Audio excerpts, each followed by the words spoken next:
So I have just a little bit more to deal with in terms of the sex side of it, and then we're going to move into cultural shame. And so before we move there, let's kind of wrap this piece up. And you remember what I said to you, that you're not your struggle, right? That your struggle is not your identity. Okay, I want to pull that into the sexual arena for a moment. This one's a little bit hard because we got a whole culture that's coming against this, but it doesn't make it right or wrong. I mean, it doesn't make what they're saying right because the culture is coming against it. But the reality is your struggle, your sexual struggle, is not your identity. Now just think about that for a moment. I am not homosexual. I am a man who struggles with gay struggle. I am a man who struggles with same-sex relationship. I am not homosexual. There is no such thing. There are wounds around this and there are needs around this, and those are the issues that need to be addressed, but your shame is not your identity. The whole transgender thing that's going on right now. You are male and you are female. There is no in between.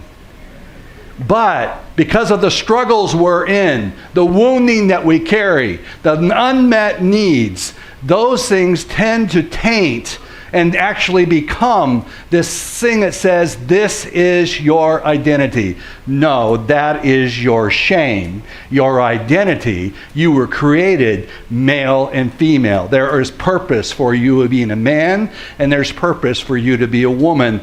But in your journey, someone has broken that. Someone has damaged that. And the redemption side of it is to recover what you were created to be, not give you another name. You're not your struggle. You're not your shame. It doesn't mean we take that information and we beat people up with it.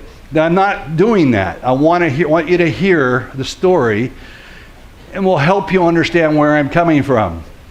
So I had this man. I've been doing small groups since 1982. So I've been doing this for 38 years, helping people recover. My journey started almost 40 years ago.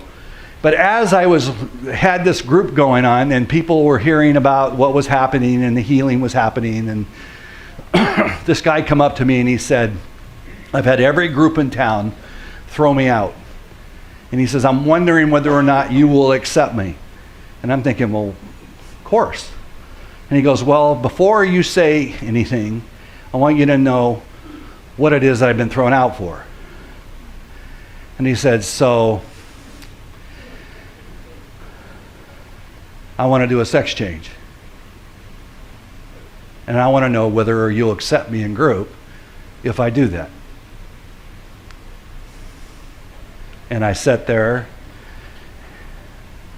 trying to hear how I want to engage this, because I know this means he's broken.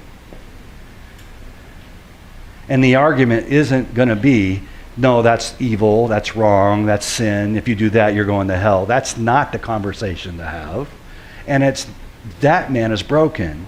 I need to have the eyes for the brokenness. So I said to him, I said, would you do me a favor? I said, would you join for my group for 6 months, because we have 6-month commitment. And in that 6 months, at the end, if you decide you're going to want to do a sex change, I'll accept you in my group. I said, but can you hold off for those 6 months? And he said, yeah, I'll do that. So I'm thinking, oh, what did I get myself into? But we were happy, this group was focused on dealing with the masculine wound. And each guy in that room talked about the wounds they carried from the men in their lives and the pain they carried from masculinity. And each one of them poured out their hearts, wept, struggled. And then this young man opened up and he starts telling his story.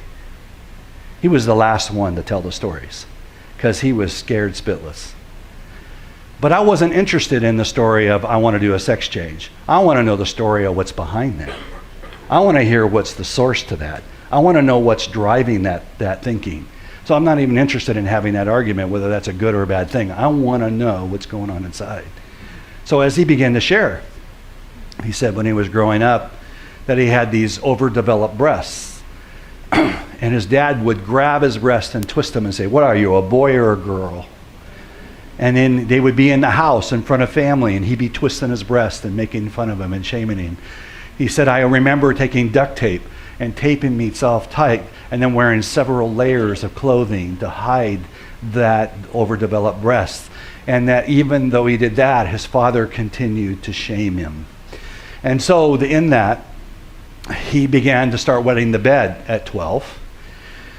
And his father said, "Look, you're 12 years old, you're becoming a man. No man wets the bed. You're going to stop this." And so the next morning, when he didn't stop it, he wet the bed. His dad got him up and beat him. And it continued to happen, only it got worse. And so his dad decided, okay, I'm gonna stop this here and now. So he got diapers, and he put diapers on him and made him wear diapers in front of the family and nothing else. And even when they had people come over to visit, they saw him wearing diapers. As the bedwetting continued, his dad finally just lost all rationale, and his dad went down and bought a dress and bobby socks and ribbons and lipstick. And his dad dressed him in women's clothing and he says, "You're not a man." And he took him to school, drove him to school, walked him into class, and sat in the back of the room to make sure that everybody could see. And here I am going, wow. You mean we want to get caught in whether that whole sex change is bad? Well, we could fight there, or we could actually look at where the brokenness is. And so 6 months comes along, and the guy, when he shared his stories, those guys wept, those guys hugged him, they embraced him, they started doing things together, they hung out, they went out on different trips and camping. He'd never been camping in his life, his dad would never take him. And all of a sudden now he's amongst a company of men. And so the 6 months comes up and I come up to him and I go, "So what are you gonna do?" And he goes, "What do you mean?" I said, the agreement we made, what are you going to do? Oh, he said, "I made that decision a long time ago. I'm a man."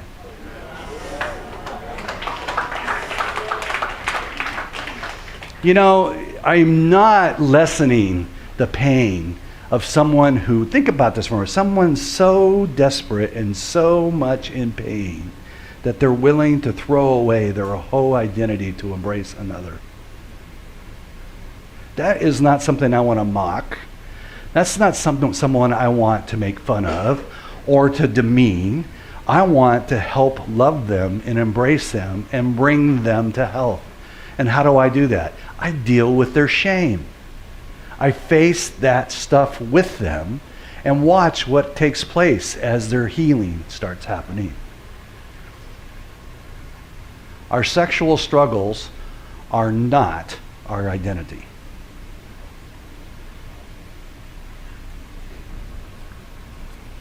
In fact, the percentages that are out there are unbelievable. And the suicides and the depression for people who actually do the sex change and realize that the sex change didn't change anything other than bring them into deeper depression and deeper loneliness. It's not the answer. We want to help redeem brokenness, not encourage brokenness. So with that, and one more thing to say, in that we're talking about how we go to pornography, and pornography is addictive, it's mood altering. In that imagery, There is why would I be drawn to images that are just pieces of paper? What is really going on? Do you remember what I said to you about the wound that I carried with my mom? I said, I will never trust another woman.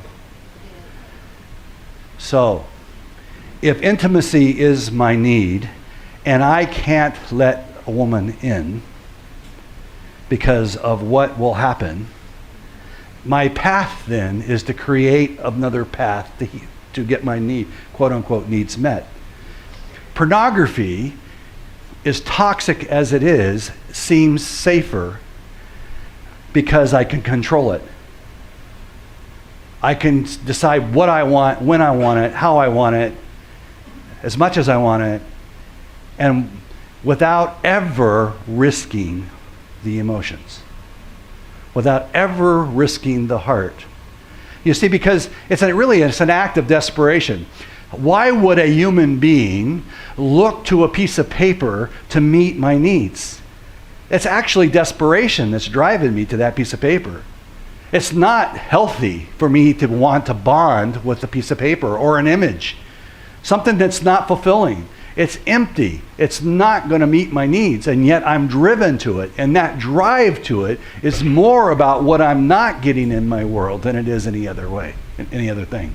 So the woman that would come in the pictures, the drive was that when a woman depicted herself in a certain way in the imageries that said, welcome to my world, I want you, and my greatest need is to be wanted and to be desired and to belong, then it spoke to my thirst. It's an empty, but it spoke to the thirst. And when it spoke to the thirst, it would bring me back to that same well over and over and over, even though that every time I did it, it still walked away empty. Because no matter how strong of a sexual release comes when I view porn or when I go to the prostitute, no matter what kind of experience the moment is, I still walk away empty. Why? It's an empty embrace. That woman isn't going to be in my life. That woman isn't going to be there when I'm struggling. That woman doesn't know my heart. I don't know hers. There's no intimacy. So what that does, pornography and all that stuff with women undressing in front of me and all that is an illusion of intimacy. Why? Because when you take your clothes off, there's nothing hidden. When you have intimacy, there's nothing hidden. But when I take my clothes off and I have sex with people that I don't know, that's not intimacy. And I can literally have sex with someone and not know who they are, or they know me, and I will still walk away empty. There's no intimacy. So it's an illusion of intimacy. It touches my thirst and my longing for intimacy, but also touches my fear of intimacy. I'm afraid to get too close because I'll get hurt, but I need to get close. And the closest I can come is to a piece of paper I can control.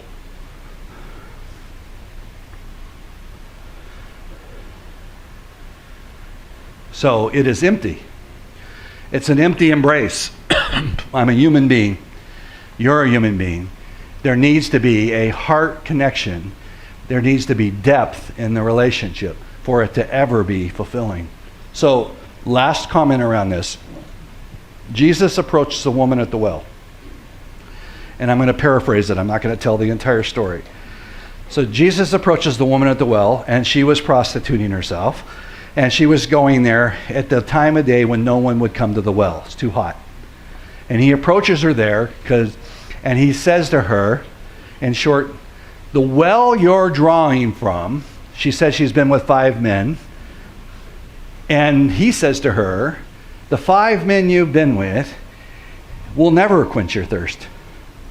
There's no man that will ever fill that longing. There's no woman that will ever fill that longing. The only way to quench that thirst is intimacy with me. The water that God gives, only he can give, that fills my heart at last. So if I'm having a connection a heart connection with a Christian woman who has God flowing through her, I'm tasting God in that connection. It's only in that bonding where there's authentic intimacy, no holding back, you're seeing each other for who you are, that I begin to taste what God intended me to taste. What he did, though, Jesus says to the woman, he didn't say to her, your thirst is bad. He didn't shame her for her thirst. What he did was, he said, the well you're drawing from is the problem. So the thirst for relationship is a God-given thing. But the well we draw from to get it is where the problem lies.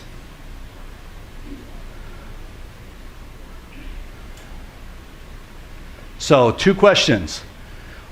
When I struggle with the porn, when I struggle with the sexual fantasy world, if I'm struggling with the addictive path of anything, whether that's drugs, alcohol, whatever, there's 2 questions to ask yourself to think through how you can stop it.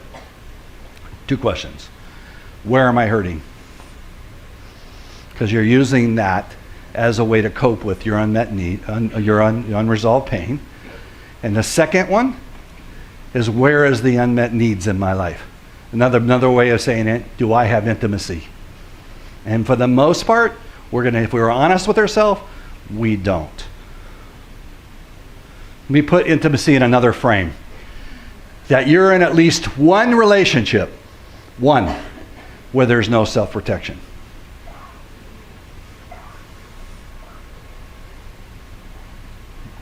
You're totally wide open. Because when you're totally wide open, you totally taste God's arms.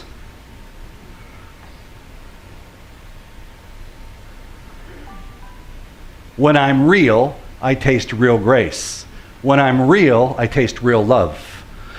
What I commit is the level that I taste God's love. If I have a relationship in my life where I am fully committed to be in the open, then I am meeting my intimacy needs. It doesn't have to be marriage. Marriage takes it to a whole nother level. You need to have at least one relationship where there's no self-protection. Start there.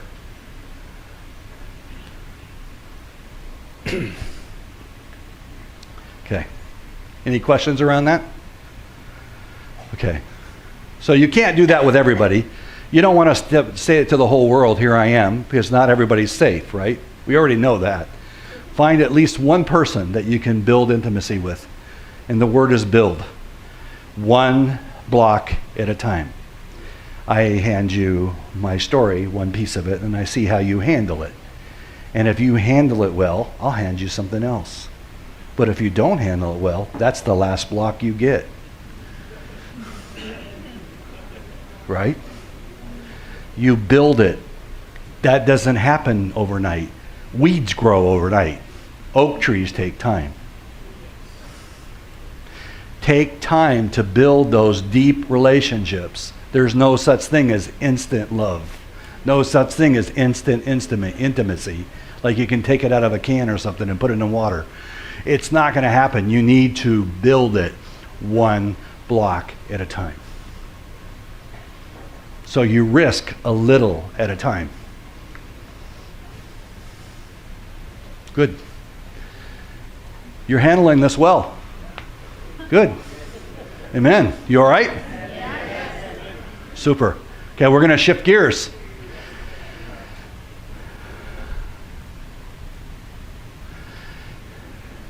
So the third one is the Americanized culture and its impact on your identity as Filipinos. This is tough. I promise you that it's going to stir you, but it will also bring hope. And what I'm going to do before I even start is I want to have a testimony from someone in this area, and then I'm going to do some teaching. So with that in mind, Whedon, it's yours.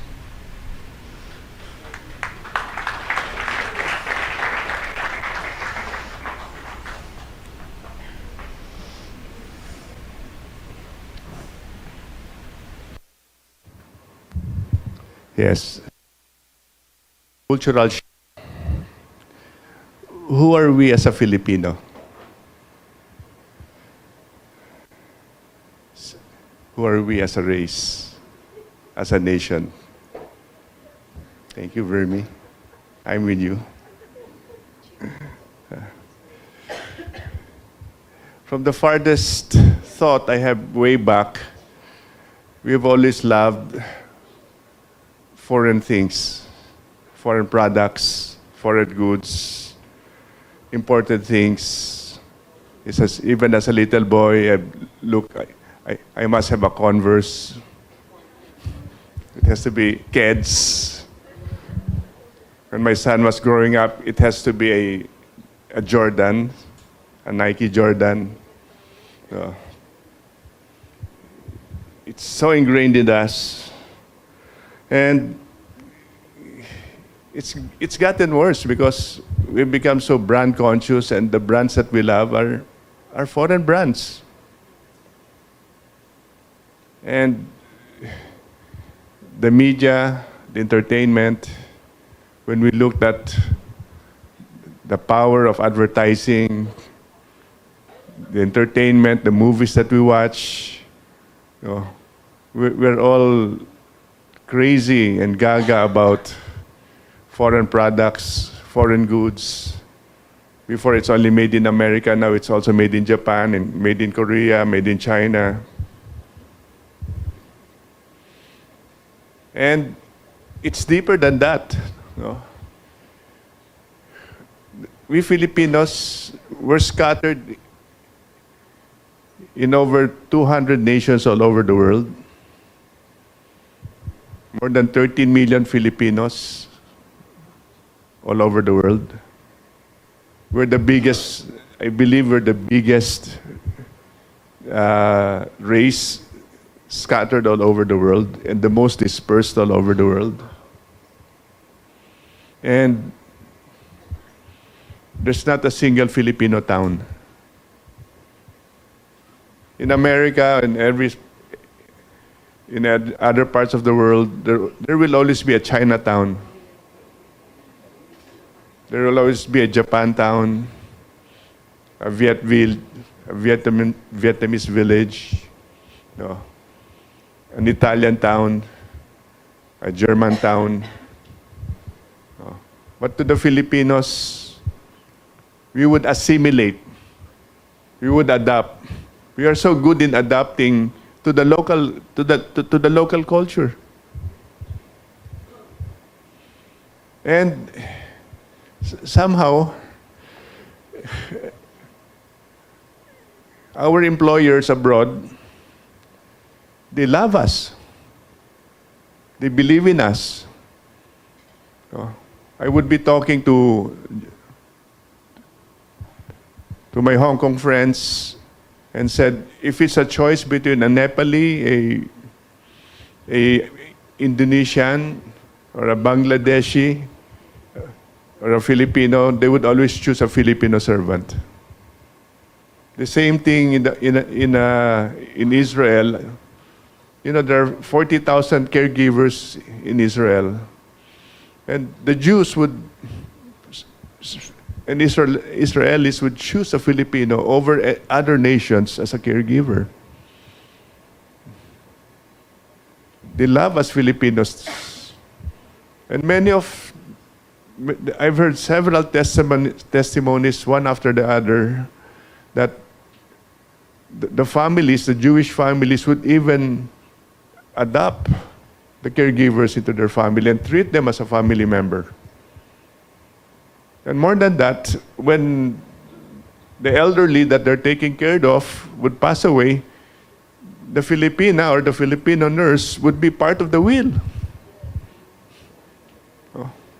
That's how much we're loved. But somehow, we're so talented. All over Asia, we're the entertainers. All over the cruise lines, we're the entertainers and the hospitality givers. Even in the Middle East, we are big in hospitality. If all the Filipinos in the Middle East would boycott, the whole Saudi Arabia, Dubai, and all these countries would stop. Literally stop. They would give the lesser jobs to the Indonesians and to the Pakistanis, but the key jobs, they would give it to the Filipinos. But why is it that we don't believe in ourselves? Why is it that we look down on ourselves? We don't think that we measure up.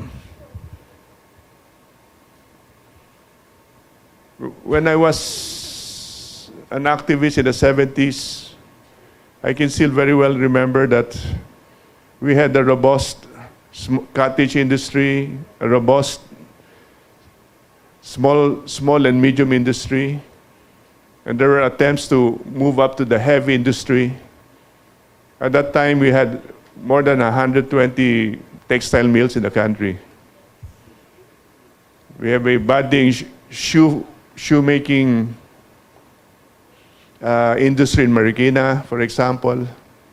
But today, that's all gone. All the small cottage industries are gone. All the textile industries, not one. Even Shoe Mart imports the shoes that we buy in the mall. I remembered a friend who was telling me that he would give product samples abroad. Then the next season, that's not even a year, the next season, China would copy his very products and undercut him in prices. But I believe the Filipinos are creative. They're craftsmen. We are craftsmen. We're not mass producers, though. We're craftsmen. So, let's see. So, we grew up in American schools, in English, as our major language of instruction. In fact, many of us here, like myself, I hate to admit it, but I'm more proficient in English than in Tagalog. I communicate more efficiently in English, and my pattern of thinking is in English. When I talk in Tagalog, I translate from English to Tagalog. It has been ingrained into us. And somehow, because we love foreign, we love we think that they're better than us. We welcome them to our nation. We're very hospitable people as a nature. And as we welcome the foreigners to our nation, some of them don't have good intentions. They only come here to exploit us. And there are Filipinos who accommodate them and partner with them in exploiting the mineral resources, the aquatic resources, the forestry products. Big time. They leave the dirty work here, the mining tailings, all the dirty things here, and we just export the raw materials like logs, not even lumber or plywood.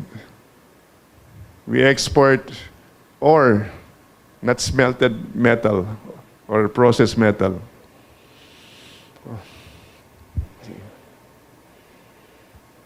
And somehow the Filipinos, I always hear growing up, nakakahiya. Nakakahiya naman.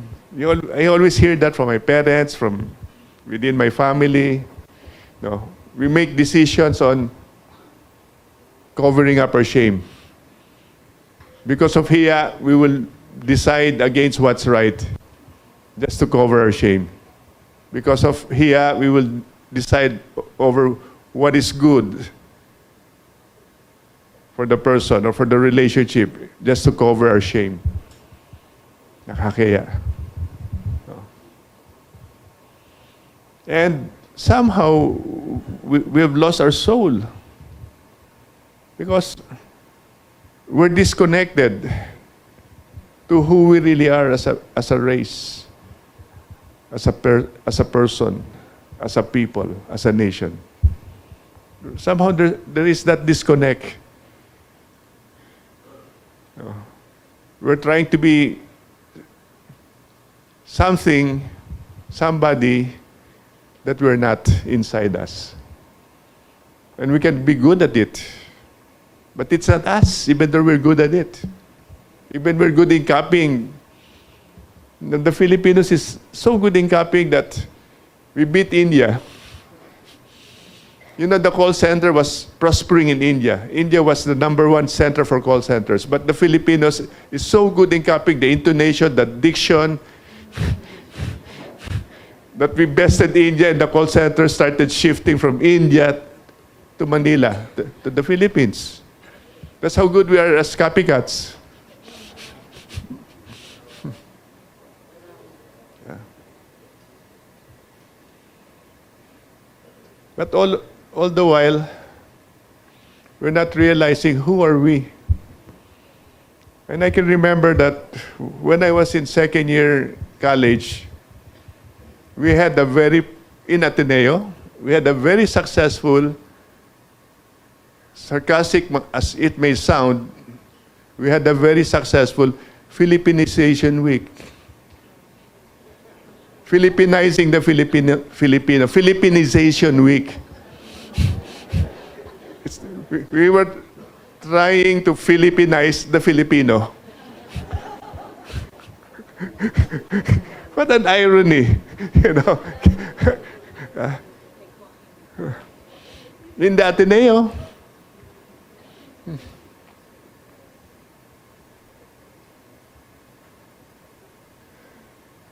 We forgot who we are. We forgot the beauty that's within us, the gift that God made us to be. I think we need to rediscover that. You know, we need to peel out the layers of shame. You know, we become many things. We became a matriarchal society.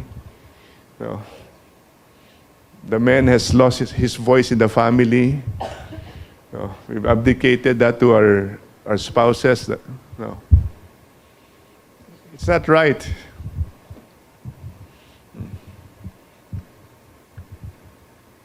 So fasten your seatbelts. We're about to unmask the Filipino.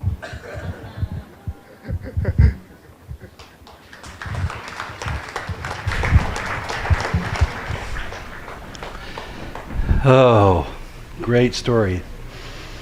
You should be up here, Whedon. Okay, so obviously you know I'm not Filipino. I know it's a surprise. I'm not sure what gave you the clue that I wasn't, whether it was my height or my color or anyhow. What I want to do is realizing I am not Filipino, but I am going to speak to you about cultural shame because cultural shame happens all over the world. And I'm also an American who's played a role in destroying your identity. And it's so subtle that most of the time we don't even realize that it's happened. And so just kind of give a really quick thing and realizing, first of all, that you were dominated for 400 years by Spaniards. And the thing is that there is no shame, there's nothing wrong with Spaniards, nothing wrong with Americans, there's nothing wrong with Chinese. But when you're dominated by or ran by somebody else, you literally have to survive by their rules, by their culture, by their languages, and by their education. So you lose something to do that.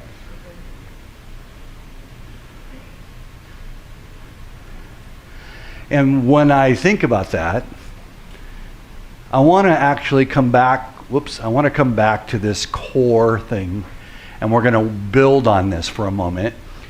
And hang on. You were formed in my inward parts. You wove me in my mother's womb. You, I will give thanks, for I am fearfully and wonderfully made. Wonderful is your works, and my soul knows it very well. My frame was not hidden from you when I was made in secret and skillfully wrought in the depths of the earth. Your eyes have seen my unformed substance, and in your book they were all written, the days that were ordained for me. When, or verse 17, how precious are your thoughts, O God, towards me, O God. How vast is the sum of them? If I should count them, they would outnumber the sand. When I awake, I am still with you. Here's the thing. There is two things that I want to discuss. One I will discuss tomorrow, and one I'm going to discuss now. I'm going to talk about the cultural shame now, and we're going to talk about shame, personal shame, tomorrow, and how it attacks who you are. First of all, God created every one of you Filipino. He made you Filipino on purpose. There wasn't a mistake here. That in the design, God in your mother's womb is shaped you to be who you are. God designed you. That wasn't a mistake. There was a reason. There is an intent. There is a purpose in that. And it is not for destruction. It is not to be less than. He created you for a reason. And boy, I want us to see is that every part of creation has purpose and has intent. That God the designer, God the creator, made things for a reason. When you think about the sun, if the sun was any closer, we would melt. Here especially. Now in Alaska, we pray for more sun. But if it got too close, we would not be having the icebergs and having all the water and all. I know there's purpose in it. I know we're supposed to have a cold place. But I want you to know that if that sun was any further away, we would freeze to death. So is it right in its exact place, functioning in its purpose? And in its purpose, there's life, there's warmth, there's beauty. Every part of God's creation has purpose. Now, I struggle with the purpose of mosquitoes.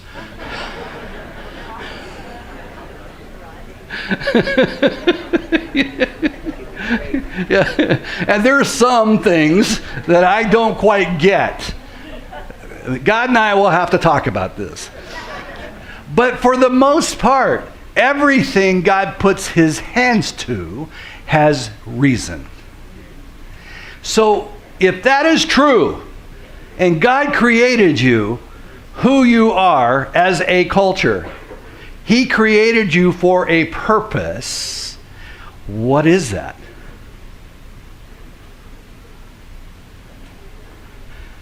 If you are Filipino, what is that? Who are you?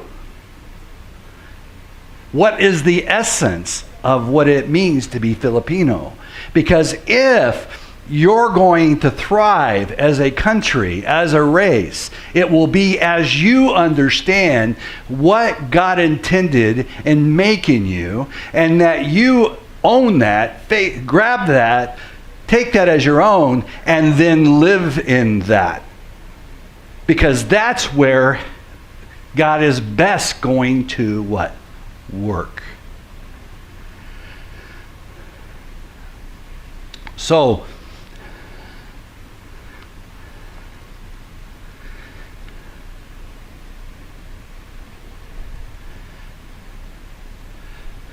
the best possible chance we have to be all that we were meant to be means to be fully in the light, to fully see who we are, to fully understand what it is about us and what is truth.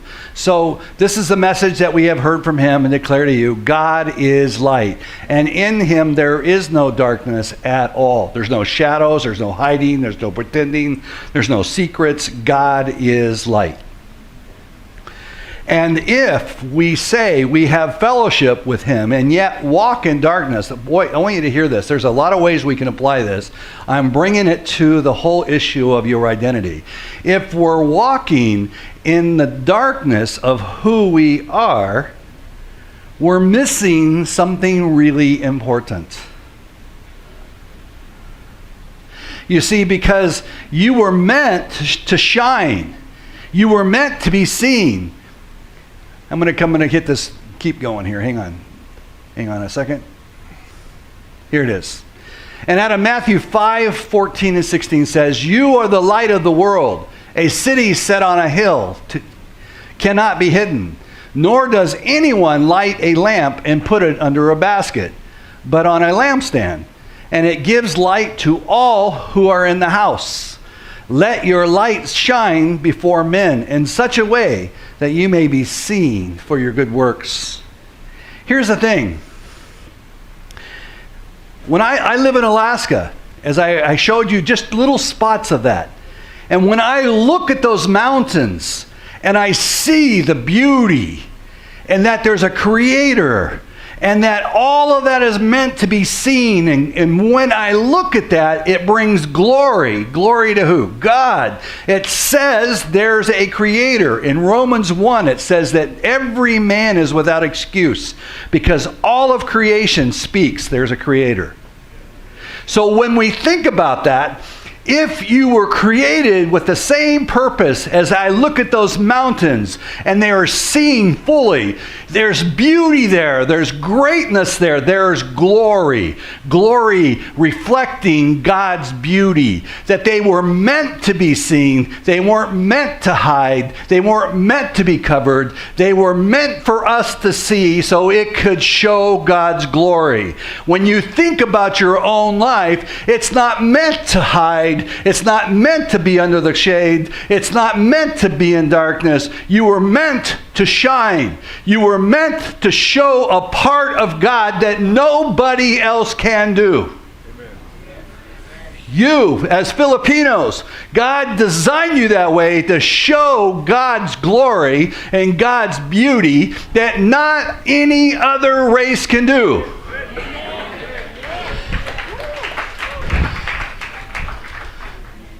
We're not to put that under the bushel. We're not to put that under a basket. There's pride here. There's healthy pride. You were created to show that there's a God and that there's a special side of God, that there is something about you that reflects beauty, reflects the Creator, that can't be duplicated. But when we live in a culture of other people, we begin to lose who we are. And pretty soon, we're living like everybody else. And we're not shining, we're hiding. You weren't meant to be somebody else. You weren't meant to be an American. You weren't meant to be Chinese. You weren't meant to be Spaniard. You were meant to be Filipino. Yes, you can live in other countries if you want to, but that should never take away your identity as a people.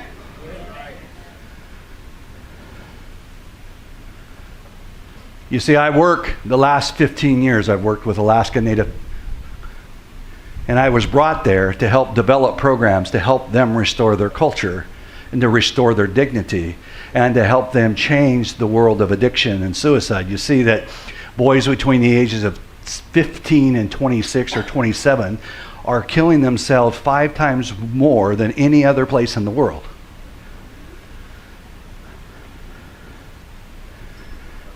And you're going, how could that happen? And as I went to the different villages and I began to hear the stories, I began to see something that has been repeated time and time and time again. When you lose who you are, you lose yourself. So I'm going to tell you that story.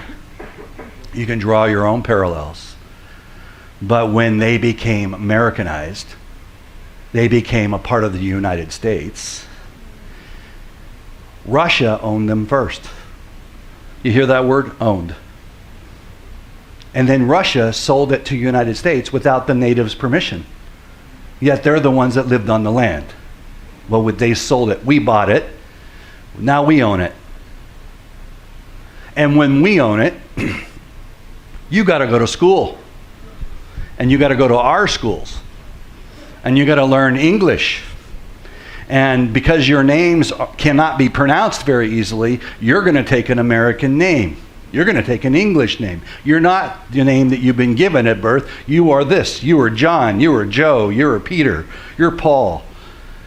They could not take their names. They lost their names. They could not play their native games. They had to learn how to integrate into American society. So no longer can they keep their names.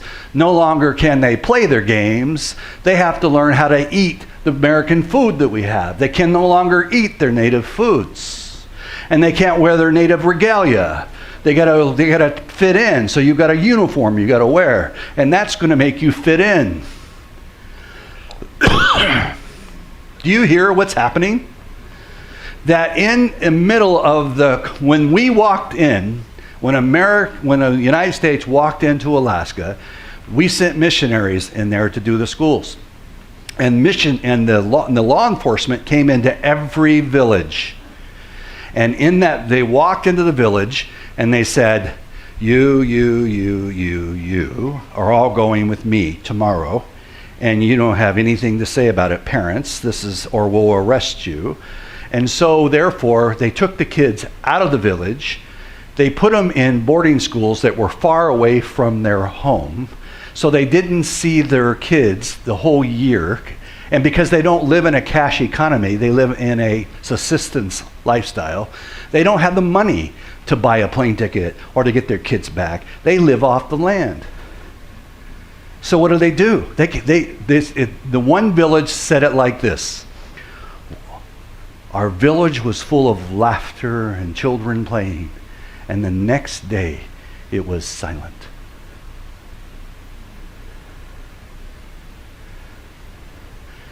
And didn't even have a voice that the kids that were in many of those homes were being sexually abused. And parents didn't even know that that was happening to their children. And on top of that, the kids were learning a world that will never educate them back into the world they lived in. In other words, they become a doctor, they become a lawyer. You can't live in the village and do that and survive. So what are they going to do? They're going to take that profession and go somewhere else. They actually educate them out of their village, out of their family. And then they feel shame about their family because their family isn't earning money and doesn't have all the things that I could have with my career. And pretty soon, they can't speak their language. They disrespect their culture. They want no part of it anymore. And within 1 or 2 generations, there is no Alaskan Native.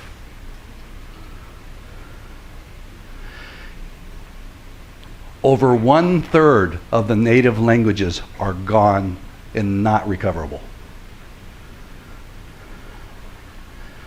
And so when we see the men and women, and we use the words alcoholic, they're drunk, they're always doing drugs, they don't have jobs. We can say all that stuff we want to say, but we're not looking below the surface to see someone who's lost their soul. The men who used to be the pride of Alaska, who could provide for their family by going and hunting and fishing and providing everything they needed. And then when it moved to a cash economy, everything he knew was no good anymore. Because he couldn't even get a job at McDonald's, and he could not make the kind of money that he needed to pay for the cash economy, electricity, gas, refrigerator, stoves, motorcycles, snow machines, whatever. the idea is the man then becomes of no value anymore. And the young man looks at his dad and says, "That I don't want to be that." And all he sees is the future out there, and he doesn't want to be that. Where does it go? He's lost his soul. What am I saying is that you, in whatever part of the world you've been in terms of growing and learning, part of this is not to make other people evil, but it's to reject that what you have to offer isn't as valuable as someone else's stuff. And that you can stand right alongside of anyone and feel pride because you were created for a purpose. You were created for meaning. And you're full, you can enjoy your foods, you can enjoy your culture, you can enjoy your regalia, you can enjoy your family. But when you lose who you are, and I ask the question, so who are you? What makes you Filipino? The most common statement that we make as Christians is, I'm a son of God. I'm a daughter of God. Okay, so am I. But what makes you unique? What makes you different? Okay, we're all family. But that is, I'm a son of Bill McConnell. I'm a part of the McConnell family. Okay, that's great, but that doesn't tell you the essence of who I am. What makes me unique? What makes me different? We never ask the question any deeper, and we can't figure out why we're wandering. Because being a son of God, forgive me, but it's not enough to just say I'm a son of God. You are created for a purpose and designed to live from that. And when you're not operating in your purpose, something inside knows it. Something inside is unhappy.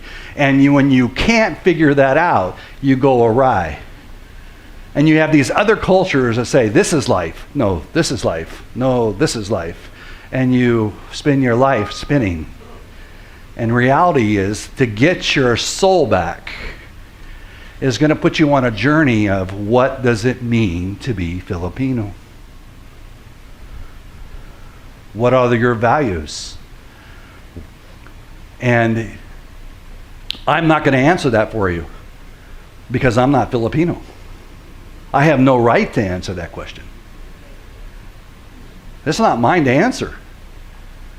Only you can answer that. So here's some questions that can help us kind of move along and think about what is our identity. And so I've asked some of the really good question would be, what do you love? What are the things that you really love? And what are the things that you hate? Because those two things will tell you about who you are. Because what you love says something about you. What you hate says something about you. Does that make sense? So you make a list of the things that you hate and the things that you love. What are your core values? The Alaska Native community has one of their values is family. And I would say that in my experience of the Filipino culture, is family is definitely one of your values. So if that is true, then everything you do in your life will come to value, protect, grow, and nurture that, not do things that will hurt that. So so you begin to live out your core values. What does it mean to be Filipino, and how do you live those values out? That is such an important thing, because I believe you will see some amazing things emerge as you get your identity. So what is important? What is important to you? What are your dreams? What are your skills? What makes you special? Could be some of your craftsmanship. I've heard that you have amazing craftsmanship. Well, that could be something there. I don't know. But what you want to do is you want to begin to be curious. I want you to set yourself on a time to discover, to be on a journey, to rediscover and to own what it means to be Filipino. And get together with other brothers and sisters and talk about it and kind of pull out what are those values. Because as you begin to get that, I believe you guys are one of those hidden beauties. You're one of those hidden gems. You have not yet seen what God's purpose is in you as a nation.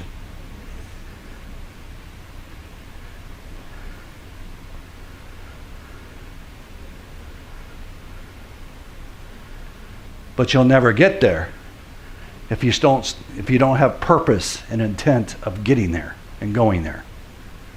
Does that make sense? I can't say this strong enough. The reason why we flounder in life is we don't know who we are. We have no clue why we were created, what is our purpose, and where are we going.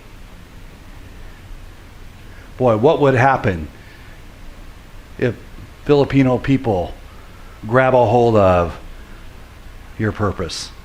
What would happen if you, as a nation, rose up and shined and you brought back culture, you brought back work, that people don't have to go to other countries to survive, that you bring back industry, that you begin to shine in where God created you to be, and that you bring back your national pride. You bring back who you resigned to be. Let your light shine. And as you let your light shine, no amount of darkness can squash a candle lit. You shine in a world that's losing its identity, and you could actually be the ones to lead the path back.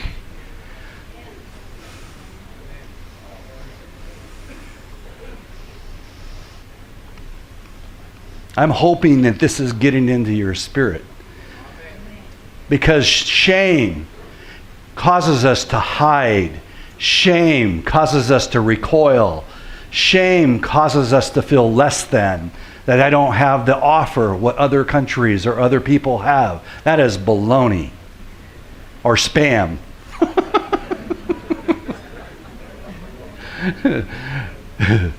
The reality is you do have a purpose. And I believe with all of my heart that as you own it, we're going to see a different country emerge.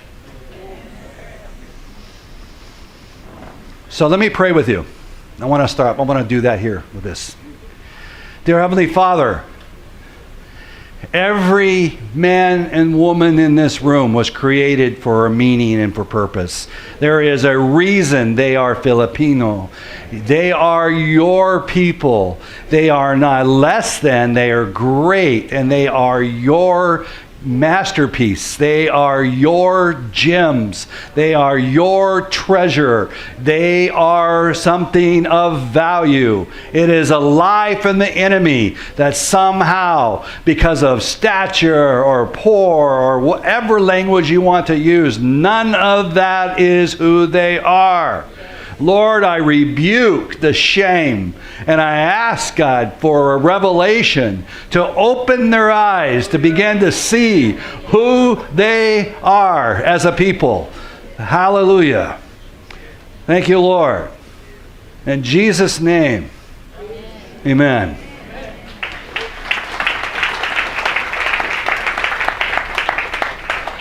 Okay, take a break.